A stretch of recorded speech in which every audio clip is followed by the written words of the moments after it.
katanya pengenak-enakna ibadah katanya apa? Nikah. Betul nggak Pak? Betul. Kenapa tidak dari kemarin itu? Bahkan bagi pasangan muda ketika saya tanya, nyesal nggak? Iya nyesal, kenapa nggak dari dulu? Bercandanya begitu ya. Nah ini betul sekali. Karena yang namanya nikah itu ibadah, pasti di dalamnya permasalahan juga sikapi dengan nilai ibadah. Makanya bagaimana caranya semua pekerjaan, semua yang kita jalankan adalah dinilaikan dengan nilai ikhlas. Ikhlas ya. Kita pulang. Bismillahirrahmanirrahim. Assalamualaikum warahmatullahi wabarakatuh. Waalaikumsalam warahmatullahi wabarakatuh. Alhamdulillahirabbil alamin wa bihi nasta'inu ala umurid dunya waddin. Wassalatu wassalamu ala asrofil anbiya'i wal mursalin sayyidina Muhammadin wa ala alihi wa ashabi ajma'in. Asyhadu an la ilaha illallah wahdahu la syarikalah wa asyhadu anna Muhammadan abduhu wa rasuluh alladzi la nabiyya ba'dah. Amma ba'du. Hadirin sekalian rahimakumullah, alhamdulillah pada sore hari ini kita kembali bisa menyaksikan dan bisa bersama-sama menyimak acara ngobrol perkara Islam. Alhamdulillah edisi sore hari ini adalah edisi ke-28. Tidak terasa sudah 7 bulan kita berjalan di dakwah digital ini, dan semoga bisa tetap ini dalam keadaan sehat walafiat, bugar tidak kurang suatu apapun. Dan mohon maaf ini masih memakai masker karena tetap kita mengikuti protokol kesehatan yang sudah diberlakukan. Salawat serta salam semoga selalu terlimpah curahkan kepada junjungan kita Nabi besar Muhammad Sallallahu Alaihi Wasallam, kepada keluarganya, kepada sahabatnya, kepada para tabi'in, insya Allah sampai kepada kita hingga akhir zaman, dan semoga mendapatkan syafaat dari Nabi Muhammad Sallallahu Alaihi Wasallam pada hari penghisaban kelak. Amin ya Allah ya Rabbal Alamin. Pada sore hari ini seperti yang terlihat di layar kaca Anda, saya tidak sendiri, saya bersama narasumber yang sudah tidak asing lagi bagi kita. Beliau adalah seorang ustadz yang berada di lingkungan RW 14 Gidawinaya. Beliau juga adalah pengajar pendidikan agama Islam di SDN 036 Ujung Berung, Kota Bandung. Dan alhamdulillah beliau bisa mengisi kajian pada sore hari ini bersama saya dengan tema Suamiku Penyejuk Hati. Siapakah beliau? Tentu saja tidak asing lagi, perkenalkan Bapak Ustadz Ahmad Nasir. Assalamualaikum Ustadz. Assalamualaikum warahmatullahi wabarakatuh. Terima kasih ini sudah bisa hadir kembali sore hari ini untuk di acara ngobrol perkara Islam yang edisi ke-28 ini. Dan alhamdulillah ya, saya baru pertama kali dengan Bapak Ustadz Ahmad Nasir, dan kebetulan ini edisinya juga luar biasa ya. Nanti akan kita bahas bagaimana kita sebagai seorang pria, sebagai seorang ikhwan, sebagai seorang muslim, sebagai seorang suami, sebagai seorang bapak bagi anak-anak kita, bisa menjadikan diri kita sendiri penyejuk hati, baik bagi keluarga, bagi masyarakat, bagi bangsa, bagi agama khususnya ya, agar kita tetap bisa menjadi seorang muslimin sejati. Insya Allah kita bahas sebentar lagi. Tapi sebelum kita dimulai, karena kita sudah diizinkan untuk melepas masker, Pak Ustadz. Insya Allah kita sehat dalam keadaan sehat walafiat dan kita lepas. Ini Pak Ustadz sedikit pertanyaan sebelum kita mulai ke pertanyaan-pertanyaan selanjutnya. Apakah pernikahan itu Pak Ustadz ya, menurut Islam, karena tentu saja ada suami, ada istri, itu awalnya adalah karena ada pernikahan, Ustaz. Nah, bagaimana menurut Islam pernikahan yang baik sehingga nantinya menjadikan sebuah keluarga sakinah, mawaddah, warahmah? Dipersilakan, Ustaz. Ya. Bismillah, assalamualaikum warahmatullahi wabarakatuh. Waalaikumsalam warahmatullahi wabarakatuh. Innal hamdalillah, sholli wa sallim ala Rasulillah Muhammad ibn Abdullah wa ala alihi wa ashabihi wa mawala. Asyhadu an la ilaha illallah wahdahu la syarikalah wa asyhadu anna sayyidana wa imamina nabiyyana Muhammad sallallahu alaihi wasallam wa ala alihi wa ashabihi ajma'in, amma ba'd. Faqad qala Allah ta'ala fi kitabihil karim, a'udzu billahi minasyaitonir rajim. Bismillahirrahmanirrahim. Wa min kulli syai'in khalaqna zawjayn la'allakum tadhakkarun. Shadaqallahul adzim wallahu a'lam bishawab. Alhamdulillah jamaah ngopi yang insya Allah muliakan, dan MC yang tidak asing lagi, Master of Ceremonial Bapak Yunus. Alhamdulillah dengan izin Allah sore kali ini atau hari ini kita sama-sama masih bisa dipertemukan oleh Allah Subhanahu wa taala. Insya Allah dalam keadaan sehat walafiat, jauh dari wabah, jauh dari musibah, bahkan jauh dari apa yang kita tidak diharapkan tentunya. Allah Subhanahu wa taala. Amin ya Allah. Amin. Selanjutnya tema kali ini cukup menarik untuk kita simak, dan ini bukan perkataan yang lama, bukan perkataan yang baru, tapi mungkin ini sudah bari. Bari ya? Bari itu usang, bahasa Sunda.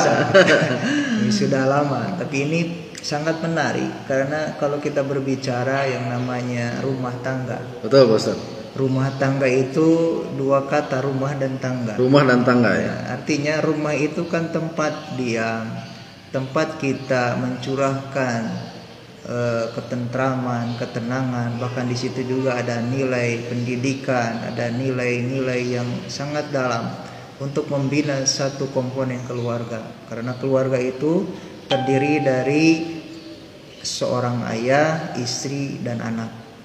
Jadi itulah fungsi dari yang namanya rumah. Sedangkan tangga mempunyai makna. Yang namanya tangga tentunya tidak satu tahap. Betul. Tangga itu pasti bertahap-tahap. Betul. Karena lebih dari satu. Sifatnya jamak kalau dalam bahasa jamak ya. Betul. Banyak ya. Banyak gitu. Makanya ini menunjukkan orang yang berumah tangga ini siap-siap ketika masuk di dalamnya menghadapi tangga-tangga itu. Level-level kehidupan, Ustaz. Level kehidupan. Kan tidak ada yang namanya rumah tangga itu sudah ahli. Ya, betul. Tidak ada yang sudah ahli. Semuanya yang namanya rumah tangga itu belajar. Belajar terus ya. Ya, makanya di sini kita harus memperhatikan lebih seksama. Apapun yang kita jalani saat ini, wabil khusus mungkin kajian kita saat ini bagi yang sudah berumah tangga. Betul. Tapi yang belum berumah tangga juga tidak apa-apa. Betul. Sebagai untuk bahan itibar. Untuk ya, apa namanya? Bekal, betul. Bekal, barangkali ada yang mau nikah cepat sekarang mungkin boleh gitu ya. Amin. Nah, didoakan Ustaz ya. Amin, insyaallah dapatkan jodoh yang amin ya Allah ya Rabbal soleh bagi perempuan, soleha bagi laki-laki. Amin ya Allah ya Rabbal alamin. Nah, selanjutnya yang namanya rumah tangga ini tentunya dalam Islam kita lihat bahwa yang kita kenal ada yang namanya nikah dan kawin. Betul. Nah, ini harus dilihat dulu dari segi bahasa. Nikah itu mempunyai makna nakahat, mempunyai makna ikatan. Jadi dia diikat. Sedangkan yang namanya kawin tidak ada ikatan. Jadi kalau seandainya kita mau berargumen atau mengambil satu kesimpulan, apakah kita mau mengambil kalimat nikah atau kawin? Makanya tidak semua orang kawin itu nikah. Betul. Tapi orang nikah pasti kawin. Domba itu kawin. Ayam kawin. Tapi kalau kita, karena kita itu kenapa harus nikah? Karena kita dilengkapi dengan akal yang sempurna. Makanya dengan akal yang sempurna ini Allah Subhanahu wa taala memerintahkan kepada kita untuk membina kehidupan ini dengan salah satunya adalah dengan pintu yang namanya nikah. Supaya apa? Nikah itu di samping sebagai menambah generasi, juga keturunan keturunan, karena dunia ini akan diisi oleh siapa? Betul, selanjutnya kalau oleh keluarga kita atau orang yang nikah tersebut. Betul. Gitu ya, dalam ikatan tersebut. Terus yang kedua, nikah juga di sini sebagai bentuk bagaimana dia menjadi salah satu tatanan ke depannya. Karena dalam satu keluarga kalau sudah nikah ini akan mencerminkan satu lingkungan, satu daerah, bahkan satu bangsa, satu negara ditentukan bagaimana mampu menyelenggarakan nilai-nilai pernikahan dalam rumah tangga. Makanya bangsa dan negara ini akan menjadi negara dan bangsa akan baik apabila sudah diawali dalam rumah tangga atau rumah-rumah kita sudah mampu menyelenggarakan yang namanya pembinaan rumah tangga yang baik dan benar menurut aturan agama. Oleh karena itu di sini sangat tepat sekali. Mungkin pertanyaan seperti tadi, bagaimana menyelenggarakan pernikahan menurut hukum Islam? Betul. Tentunya tadi sudah disampaikan di awal bahwa karena kita termasuk orang beriman, hendaklah mungkin Pak ya, diawali hendaklah yang namanya rumah tangga itu diawali dengan pernikahan. Pernikahan. Karena itu tadi yang namanya nikah itu kan akad. Ada ijab, ada qabul. Makanya di situ disebutkan bahwa dalam Al-Qur'an ini sangat jelas, "Min ayatihi an khalaqalakum min anfusikum azwajan litaskunu ilaiha wa ja'alnakum mawaddah wa rahmah," dan sebagainya. Jadi diciptakannya laki-laki dan perempuan itu sebagai tanda-tanda kekuasaan Allah. Ya, betul. Surat Ar-Rum. Betul. Ar-Rum ya. Tujuannya untuk apa? Tujuannya adalah tiada lain, sakinah, mawaddah, warahmah. Bahkan dalam tafsiran satu lagi disebutkan harus ada yang keempat. Apa yang keempat itu? Amanah. Amanah ya. Jadi kalau rumah tangga kita belum sampai tujuan yang namanya sakinah, sakinah itu apa? Mempunyai nilai ketentraman. Yang kedua adalah mawaddah, penuh dengan cinta. Sedangkan warahmah adalah penuh dengan kasih sayang. Nah, kalau yang tiganya ini sudah tidak ada, ingat ketika kita akad dalam ikatan nikah sebelum kita melanjutkan pernikahan kan akad terlebih dahulu di dalam nikah. Makanya di situ ada amanah. Maka 4 hal ini harus perhatikan. Hanya kita tidak termasuk berhasil dalam berumah tangga, jamaah rahimakumullah, apabila kita belum mampu dalam rumah tangga kita ada nilai sakinah, ada nilai mawaddah, ada nilai warahmah, bahkan yang terakhir ini amanah. Makanya sia-sia rumah tangga kita. Kenapa? Tujuannya sudah salah. Maka inilah yang dinamakan dengan cara berumah tangga yang baik dan benar menurut agama. Ya, makanya seperti itu Pak. Ya. Baik Pak Ustadz, terima kasih penjelasannya panjang kali lebar nih. Sangat luar biasa sekali jemaah ya. Jadi naudzubillah min dalik, apabila ada ternyata yang melabrak akad tersebut ya dengan perceraian, itu mereka tentu saja sudah sangat-sangat di luar ini ya, sudah sangat-sangat dikuasai oleh emosi ya, di luar dari tujuan pernikahan tersebut. Betul. Dan semoga kita terlindung dari godaan setan yang terkutuk. Amin, untuk tetap kita berada dalam rumah tangga yang sakinah, mawaddah, warahmah dan amanah. Amin ya Allah ya rabbal alamin. Nah, pemirsa sekalian, jamaah rahimakumullah yang kami muliakan, ini wabil khusus setelah pernikahan tadi ya, karena yang dibahas sekarang adalah untuk para suami nih ya. Suamiku penyejuk hati. Nah, bagaimana seorang suami, Ustadz, bisa menyejukkan hati istrinya, menyejukkan hati anak-anaknya, menyejukkan seluruh keluarganya gitu ya dalam satu rumah tangga.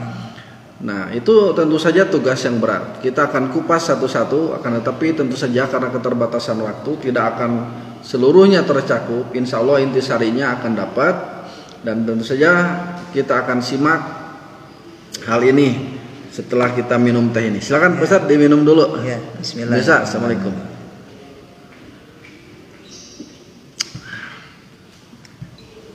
Nah, kembali Ustaz ke pembahasan. Ada pertanyaan begini nih.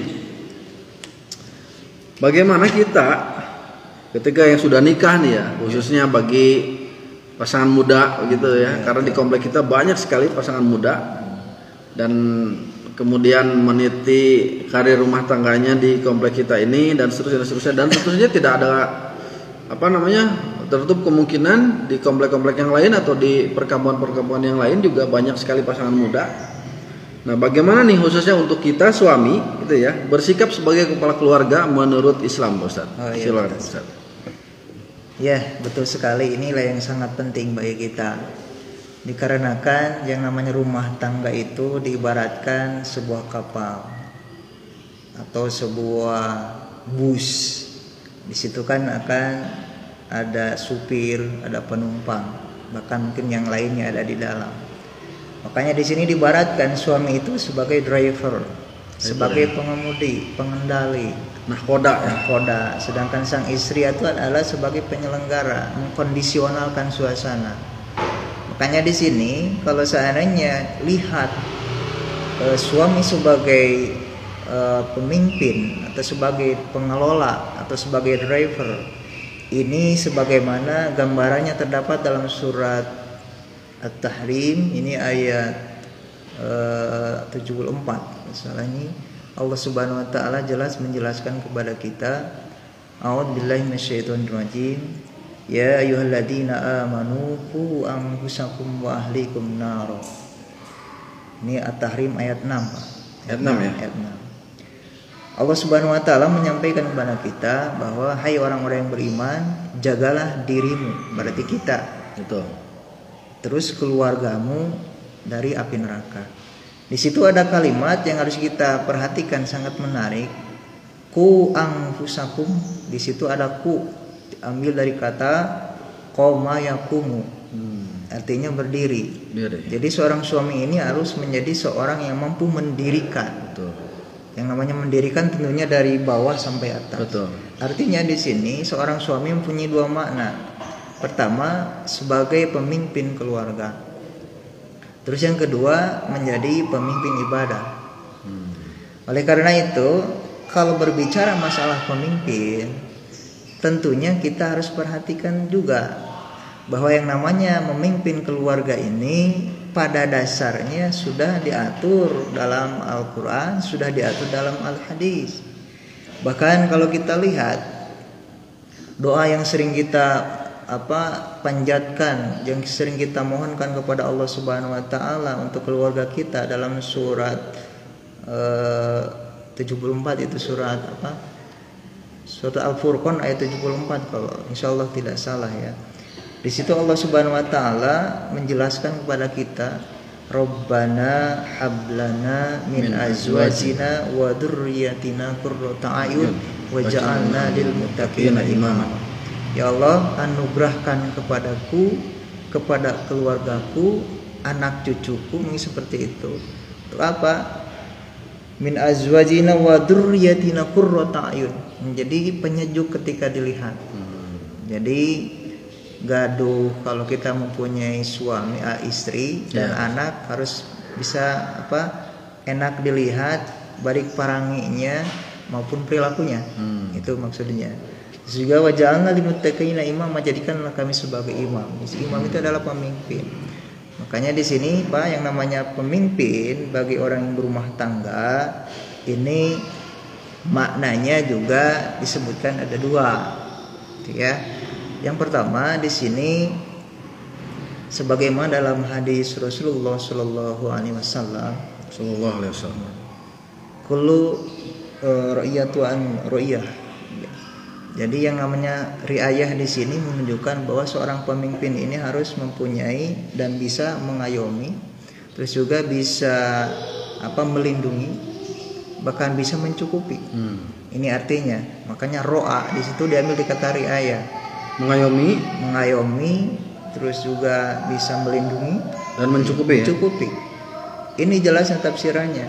Makanya kalau kita lihat, apabila seorang suami belum nyampe pada masalah kriteria kalimat ro'a di sini riayah, makanya di sini kita harus perhatikan bahwa kita ini sudah sanggup belum menjadi suami. Belum bisa melindungi suami, melindungi istri dan anak. Jadi perlindungan itu tidak hanya secara fisik, mungkin psikis Pak. Ya. Seperti apa membahagiakan dan memperhatikan, termasuk pendidikan di situ di dalamnya. Ya. Sebagai seorang suami. Maka yang kedua di sini makna pemimpin bagi yang sudah berumah tangga ini, ya, baik yang muda maupun masih sudah lama. Sebagaimana sabda Rasulullah SAW bahwa di situ disebutkan wa amma min nabiyina ro'a. Sama kalimat ro'a juga. Cuman semua para nabi rata-rata mengalami pengembala, menjadi seorang pengembala. Kayak di situ pengembala mempunyai makna tahu dan paham yang digembalakan. Artinya seorang pemimpin, seorang suami harus mampu melihat perut istrinya, perut anaknya, seperti itu. Juga kebutuhan yang lainnya. Kalau domba yang berbunyi ba, itu mungkin lapar. Ba mungkin kedua, mungkin itu mau BAB sebenarnya. Jadi harus mampu seperti itu. Jadi sinilah mungkin Pak. Jadi yang namanya seorang pemimpin itu luas sekali, jangkauan makna yang penting, mampu menjadi pemimpin di keluarga dan pemimpin ibadah. Seperti apa itu? Tuh, jemaah. Tidak berat tapi tidak ringan juga. Pemimpin keluarga dan pemimpin ibadah. Penekanannya kedua hal ini. Kita mulai dari sekarang bagi yang belum melaksanakan, bagi yang sudah istiqomahkan hal tersebut. Insya Allah. Selanjutnya Pak Ustadz, sebelum kita mulai, ini ada sedikit pengumuman bagi jemaah sekalian yang belum mengikuti akun kami, silahkan di follow ya di Facebook, di Instagram dan di YouTube dengan nama yang sama, yaitu Masjid Asy-Syidiq Official ya, Masjid Asy-Syidiq Official. Nah, lalu kemudian apabila di antara jemaah sekalian ada yang mau menitipkan zakat, infak, sedekah, wakaf, silahkan bisa berdonasi untuk dikirimkan ke rekening Bank Syariah Mandiri, maaf, atas nama Masjid Asy-Syidiq dengan nomor rekening 2018010553. Nanti ada di bawah ini ya. Nah, gitu. Oke Pak Ustadz, sebelum lanjut ke yang berikutnya, kami juga menunggu pertanyaan dari jamaah rahimakumullah sekalian. Barangkali ada pertanyaan yang mau disampaikan, silahkan yang lagi streaming di kolom komentar bisa diberikan pertanyaannya. Mungkin saya batasi sampai 2 pertanyaan saja. Nanti Pak Ustadz Ahmad Nasin akan menjawab insya Allah. Selanjutnya Ustadz, ini ada yang bilang bahwa bumbunya berumah tangga adalah adanya pertengkaran-pertengkaran begitu ya. Akan tetapi tentu saja pertengkaran tersebut ada batasnya. Nah, ini saya tidak akan membahas pertengkarannya gitu ya, karena bagaimanapun juga pertengkaran tidak baik Ustaz ya, dan diharapkan bisa dihindari sedemikian rupa oleh siapapun yang sedang berumah tangga. Akan tetapi begini Ustaz, kadang-kadang gitu ya, kadang-kadang kita sebagai suami juga suka ada kesal yang memuncak begitu ya. Meskipun sebetulnya jamaah rahimakumullah, batas itu sabar itu tak berbatas gitu ya. Karena kalau sabar berbatas berarti tidak sabar gitu ya. Nah, bagaimana nih kita ya, seorang kepala rumah tangga menyikapi istri kita yang marah begitu Ustaz ya. Marah dalam tanda kutip, entah karena apa begitu ya. Bagaimana caranya? Apakah hukum Islam membatasi kemarahan ini ataukah bagaimana begitu ya? Silakan Ustaz. Ya betul sekali Pak. Pasti yang namanya jangankan kita dalam rumah tangga, Rasul dengan istrinya pernah juga, tapi bukan Rasulnya. Kalau Rasul itu marah karena Allah, gitu ya. Rasul pernah kan melihat Aisyah marah kepada Rasulullah SAW karena cemburu, karena Rasul selalu mengucapkan Siti Khadijah, menyebut-nyebut Siti Khadijah. Ketika Siti Aisyah menyampaikan, bukankah dia itu sudah meninggal dan Allah sudah menggantikannya, aku lebih muda, lebih cantik. Maka Rasul marah. Ternyata Rasul itu marahnya karena Allah. Ya, boleh kita marah, boleh Pak. Boleh kalau marahnya karena Allah. Dalam rumah tangga, contoh kita marah dalam rumah tangga, contohnya suami atau istri atau istrinya ya, karena kita berbicara masalah suami. Istri ini susah diajak ke dalam kebaikan. Mah atau di kerudung gitu ya. Tapi susah di sini. Kalau rambutnya namanya di blow, rambutnya namanya diwarnaan, masya Allah. Ya biasanya ini menjadi salah satu bagian yang menarik bagi suami, yakni as-sabiru warabitu, bersabarlah dan tetap dengan kesabaran itu. Karena itu menarik Ustaz ya. Iya menarik, karena ladang itu, ibadah. Ya itu seni berumah tangga ya. Betul. Maka dengan semakin bersabar, karena kita kalau melihat Rasulullah Shallallahu Alaihi Wasallam menghadapi istri-istri ini begitu sabar. Berbagai jenis istri pasti berbagai jenis watak. Betul. Kalau kita sudah tidak bisa mengayomi istri kita di rumah satu, berarti itu bagaimana? Rasul kan lebih dari satu Pak. Mampu, bahkan Adam ayam belum pernah ada piring terbang, bakiak melayang kan gitu. Itu Adam saja. Betul. Nah kembali kita harus melihat dulu tupoksinya. Kalau dalam dunia pendidikan, mungkin dunia kerja Pak, ada tupoksi. Jadi di mana peran suami, di mana peran istri. Ya, kita kenal bahwa yang namanya suami itu seperti tadi pemimpin rumah tangga. Sedangkan yang nama istri adalah fil baiti zauja. Jadi pemimpin rumah tangganya suami. Ini ada perbedaannya.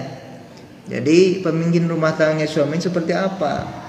Dia mampu menjadi penyelenggara yang hebat, yang handal. Contoh, dia mampu mengkondisikan anak ketika mau makan, mau berangkat sekolah, bangun tidur, dimandikan dan sebagainya. Mampu mengkondisikan seperti itu.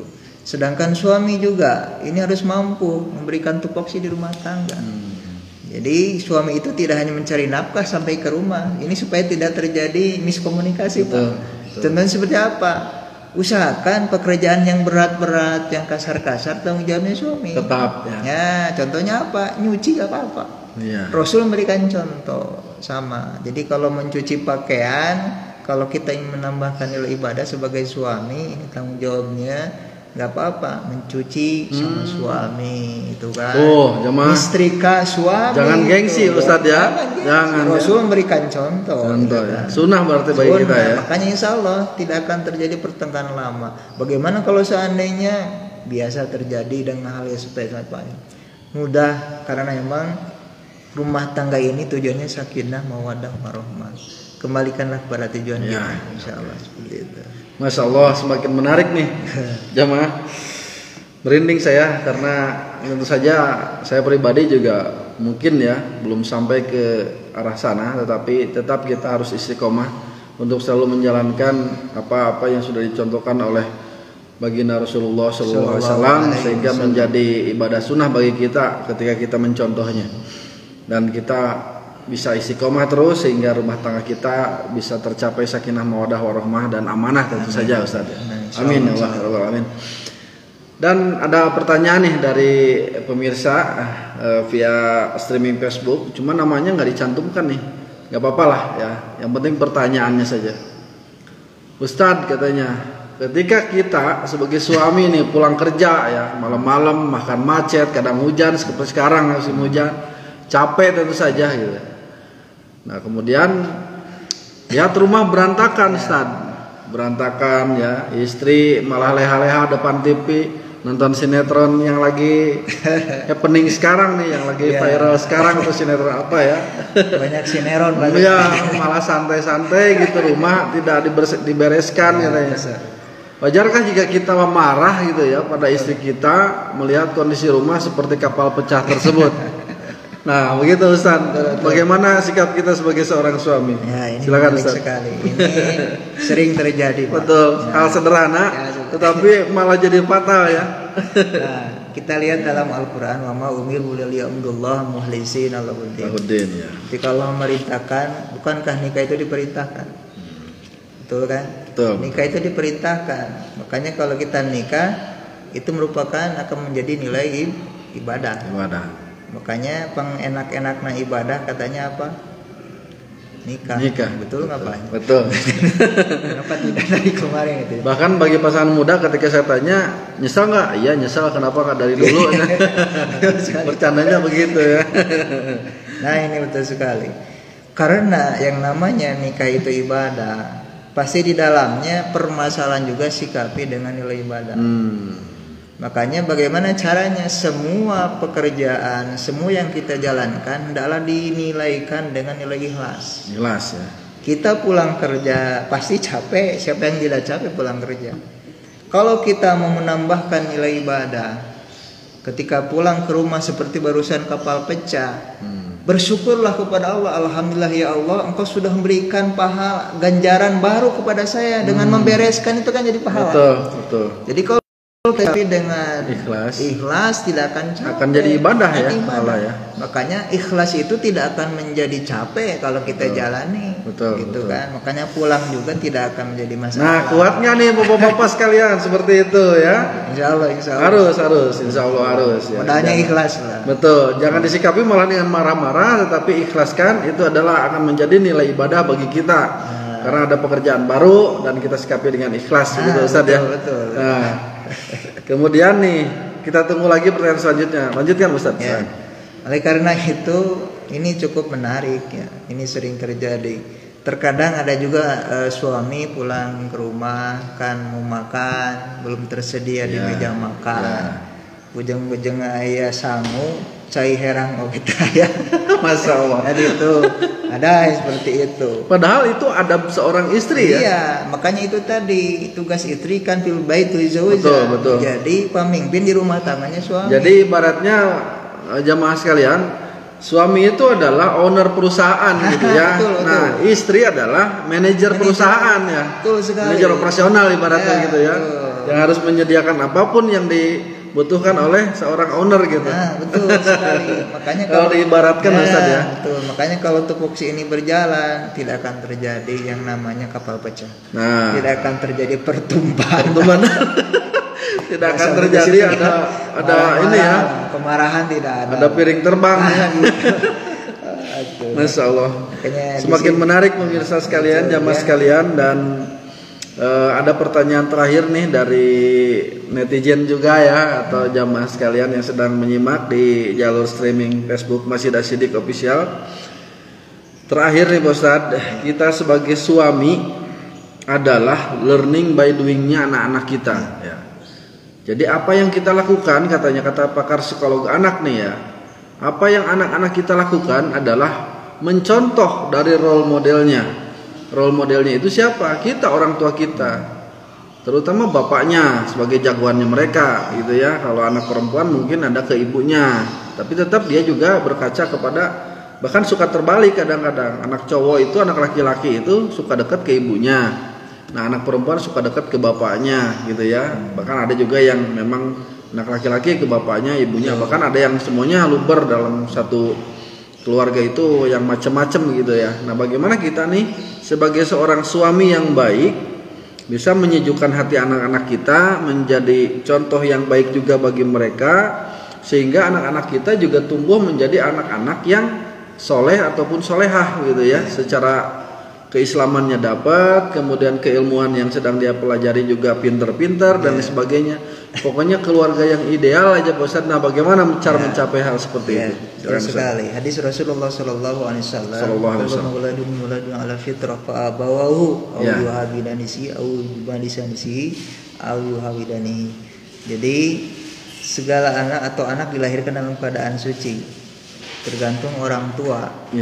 Bagaimana dia akan menjadi seorang Yahudi, Nasrani maupun Majusi. Ini artinya anak ini akan menjadi salah satu bagian terpenting bagi kehidupan kita, karena anak ini adalah sifatnya mudah mencontoh. Jadi kalau anak ingin soleh dan soleha, orang tuanya dulu harus soleh dan soleha. Karena bagaimanapun anak ini akan menjadi merah, hitam maupun apa warnanya, tergantung bagaimana orang tua mewarnai keluarganya. Gitu. Makanya di sini pilar utama di sini seorang pemimpin yaitu laki-laki hendaklah menjadi seorang contoh besar. Tapi tidak hanya seorang laki-laki dalam masalah mendidik, walaupun memang tanggung jawab suami. Tapi di sini juga peran seorang istri juga sebagai penyelenggara pendidikan hendaklah harus mampu mengakomodir itu. Menyeimbangkan. Makanya lihat, kalau kita lihat dalam Al-Quran nih, surat Luqman bukan seorang nabi, tapi dia seorang manusia yang soleh. Ada dalam Al-Quran. Ini tertuang, ini yang namanya Luqman ini. Kenapa dia ini bahkan di ayat 12, 13 bahkan sampai 17 itu menunjukkan bagaimana seorang Luqman mampu memberikan metode pendidikan kepada seorang anak. Pertama, metode pendidikannya kan diawali dengan tauhid ya. Tauhid. Ini akidah. Yang kedua adalah dengan akhlak. Yang ketiga adalah dengan amaliyah, dengan menyuruh wa'mur bisolah, yaitu menyuruh melaksanakan sholat. Menyuruh sholat dan melaksanakan amaliyah kebaikan kepada orang lain. Ini artinya bahwa siapapun, saya pribadi adalah generasi 80-an dan 90-an gitu ya. Jadi satu hal saja ketika kita melihat rentang-rentang dari kejauhan guru kita langsung sedikit menundukkan badan, kemudian cium tangan guru kita, lalu mengucapkan salam gitu ya. Itu adalah salah satu adab. Dan tentu saja dengan hormat begitu. Nah, betul, Allahu alam kalau sekarang Ustaz ya. Betul sekali. Makanya ini yang paling baik harus kita perhatikan. Di antaranya ada ungkapan bahwa kalau seandainya anak belajar jangan disibukkan dengan hal yang lain. Contohnya gini, ini kan sekarang zaman HP. Ini sibuk nggak dengan HP Pak? Zaman sekarang. Betul. Makanya anak-anak kita semakin banyak kesibukan dalam menuntut ilmu dengan menyampingkan masalah ilmu yang dituntutnya, maka ilmunya tidak akan mencapai titik puncaknya. Makanya ini akan mengurangi nilai keberkahannya Pak. Karena disitulah ada yang hitam, ada yang putih. Betul. Makanya disinilah sebagai seorang suami tentunya harus mampu menjadi pemberi nilai-nilai pendidikan, bahkan suri tauladan kepada anaknya. Jadi yang namanya imam tentunya Pak ya di rumah tangga harus masagi lahir dan batin. Betul. Jadi tidak hanya kita mampu memberikan nafkah, tapi mampu tidak kita memberikan nafkah batiniah anak kita.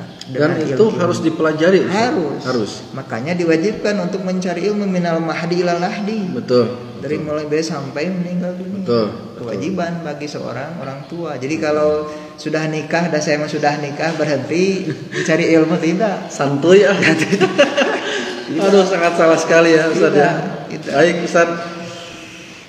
Tidak dirasa ya kita sudah ada di akhir acara nih Ustadz, dan banyak sekali bahasan yang luar biasa sekali, menjadikan sebuah enlightenment atau pencerahan bagi saya pribadi khususnya, dan insya Allah bagi jamaah sekalian yang menyimak di streaming ini ataupun nanti yang bisa melihat di channel YouTube Masjid Asy-Syidik Official.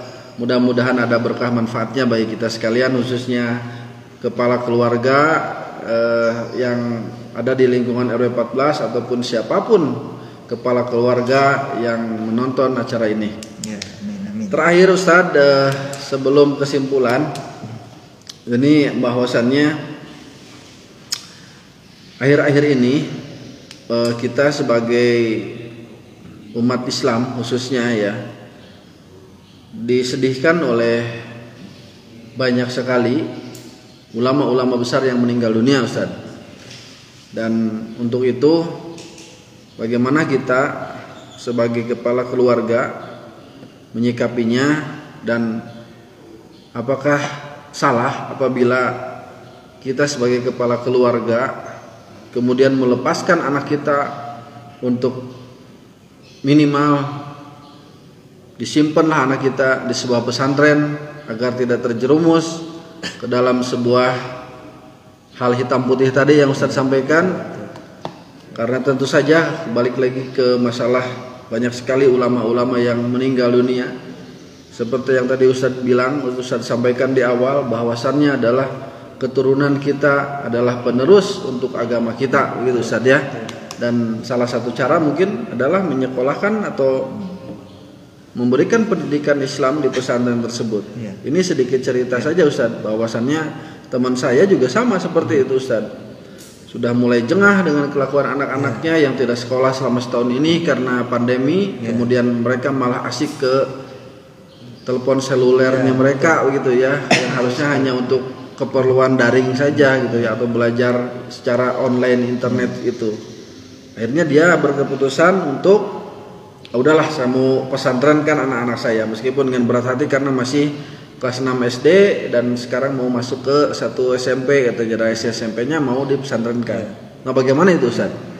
Nah, singkat saja Ustaz. Kondisi saat ini merupakan salah satu waktu yang terbaik bagi kita sebagai orang tua. Mungkin kemarin atau awal-awalnya kita tidak tahu jam pagi anak berangkat sekolah. Betul. Di sekolah itu belajarnya seperti apa. Betul. Karena kita juga sibuk ya. Sibuk. Nah sekarang kan kembali ke rumah.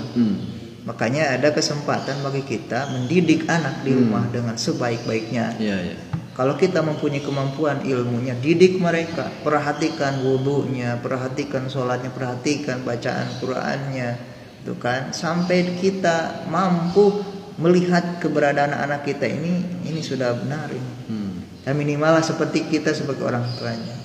Terus yang kedua, kalau memang tidak punya kemampuan seperti itu, betul apa yang disampaikan tadi Pak, karena memang keberadaan seperti kita dulu ketika saya melihat yang namanya HP itu sangat dihindari karena lebih banyak mudaratnya daripada manfaatnya kalau menurut saya, itu kan, karena banyak melalaikan waktu dan sebagainya.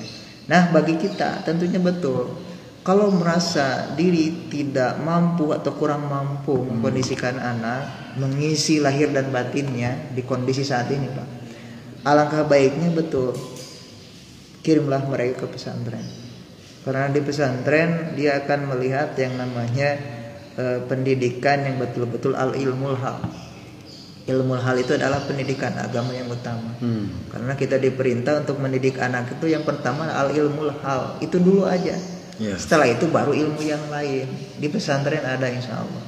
Makanya solusi yang terbaik bagi kita, bagaimana menyikapi kondisi saat ini, maksimalkan di rumah. Kalau kita belum anak ke pesantren, maksimalkan di rumah. Dengan apa caranya? Kalau kita mampu kita aja, kalau tidak mungkin bisa mendatangkan yang mampu, itu kan diantaranya sebagai salah satu solusi nih Pak, seperti itu. Baik, alhamdulillah. Puji syukur kita panjatkan kehadirat Allah Subhanahu wa taala karena detik demi detik berlalu dan kita sudah sampai di detik terakhir dari acara ngopi pada sore hari ini. Semoga ada manfaat yang dapat kita ambil dari apa yang sudah kita bahas pada sore hari ini, dan sekali lagi kami ingatkan untuk tetap mengikuti akun media sosial kami di Facebook, di Instagram maupun di YouTube dengan nama @masjidasyidikofficial. Dan tentu saja kami menunggu donasi atau jiswab jamaah sekalian di rekening Bank Syariah Mandiri atas nama Masjid Asyidik Official dengan nomor rekening 2018010553. Akhirul kalam, kami mohon maaf atas segala kekurangan dan kesalahan. Itu semua datangnya dari kami, yang benar adalah hak dari Allah Subhanahu wa taala. Amin. Terima kasih Pak Ustadz Ahmad Nasin atas kedatangannya, dan semoga kita bertemu kembali di kesempatan yang lain, kesempatan ngopi edisi selanjutnya, dan bisa terus sampai berlanjut berepisode, bahkan bisa sampai beratus-ratus episode ya Ustadz ya. Tentu saja dengan narasumber yang berbeda.